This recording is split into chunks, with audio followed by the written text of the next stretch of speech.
Hi, my name is Tess Wilkinson-Ryan, and I'm a law professor at the University of Pennsylvania Law School, which was founded in 1790. I teach contract law and law and psychology. I'm here to talk to you about American contract law. Let's start with what is a contract. A contract is a promissory agreement, a set of promises that people make to each other and that the law recognizes and enforces. Contract law is the law of exchange, the legal rules that enforce agreements to trade one thing for another. I'm going to start by introducing two foundational facts of contracting that both motivate and explain many of the doctrines I'll discuss in the next hour. I'll call these facts mutual benefit and time. First, voluntary exchanges make people better off. Second, lots of mutually beneficial exchanges take time. Let's start with the idea of mutual benefit. Why do people engage in exchange at all? They trade because it makes them, to a person, better off. Take a simple example. Imagine a world in which I have an oven but no wheat, and my neighbor has wheat but no oven. Now imagine we contract for an exchange of oven time for wheat. We both like this deal, right? Because we both want to eat bread. My neighbor cannot turn inedible raw wheat into bread without a heat source. And though I have the tool to bake with, I can't make bread dough without wheat. This means that the exchange has value. Just by trading, we have both gotten something we wanted and didn't have before. If you're inclined to think in terms of utility, you can think of this deal as creating utility or value. It's not just redistributing goods, it's actually creating value where there was none. This holds true for more common market exchanges, money for goods or services. When I agree to pay the cable company a monthly fee for internet services, I might complain about the exorbitant rates and the terrible service, and I may not feel like I've really profited. But in the end, I'd rather have internet and cable than the money that they're charging. So I part with the money and take the internet in return, making both me and the cable company better off than we were before the deal. The fact of mutual benefit gives us some information about the subjects of contract law that we don't necessarily have about the subjects of other kinds of law. We might know that on average, people prefer laws against theft, or that generally speaking, societies function better when there are robust civil protections of property interests. But we don't know that a particular claimant really preferred to be bound by the state's criminal code, all else being equal, or believed himself better off in a legal system that permitted his neighbor to sue for trespass. In contract, though, we know that each of the parties prefers this particular legal obligation, and we know it because they chose it. Of course, this is not to say that every party to a contract thinks the terms could not be improved, only that the parties preferred this contract to the available alternatives, including no contract. Now we come to the second foundation of contract, which seems very simple on its face, and that's time. Contracts can create mutual benefit, but unfortunately contracts cannot create time. Time turns out, though, to be an important motivating and complicating factor in the life of an exchange. So take, for example, my wheat for oven time exchange.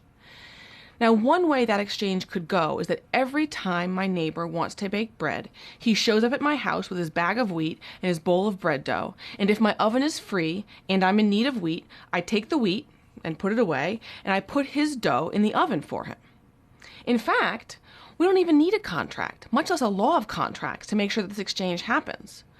We don't need a state enforcement mechanism making us trade. We'll just trade because we both want to. But now imagine for a moment that my neighbor is not going to have any wheat for me until after the next harvest, but needs to use my oven in the meantime. He says, I promise to deliver the wheat to you next month if you will let me use your oven this weekend. This is still an exchange, and it still makes us both better off, but now I, the oven owner, am worried. If I let my neighbor use my oven now, how can I be sure he's going to deliver the wheat as promised later? And this is where contract comes in. The contract is the legal mechanism to enforce my neighbor's promise and give me the assurances I need to participate in this beneficial exchange. It permits me to rely on the deal. In this way, contract law facilitates the creation of mutually beneficial deals. Voluntary exchanges create value or good, but there are lots of reasons that exchanges require planning or multi-step performances. In order to protect the parties' investments in their deals, contract law enforces their promises to one another. We will see that time makes exchanges better. The ability, for example, to plan to plant more wheat, to know in advance whether or not I'll have internet service on the day that I need to send an important email, to be able to do what I promised at a convenient time rather than a time that protects me against possible exploitation by my counterparty. But of course, time also makes exchanges worse because it means that things can change. The world might change, with shifts in the market making the deal actually a losing proposition for one of the parties.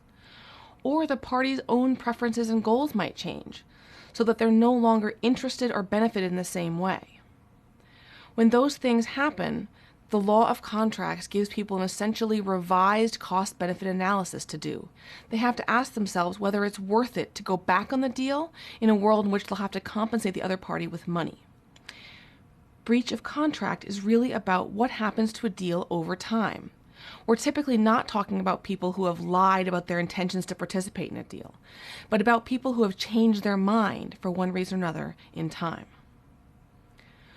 What I've said about benefit in time, these are really universals that explain why humans have promissory exchange mechanisms like contracts.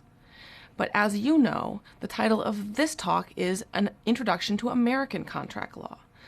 So let me say a couple of things to sort of set up what's distinctive about the evolution and role of American contract law at a very broad level, and then I'll show you how this plays out in particular doctrines.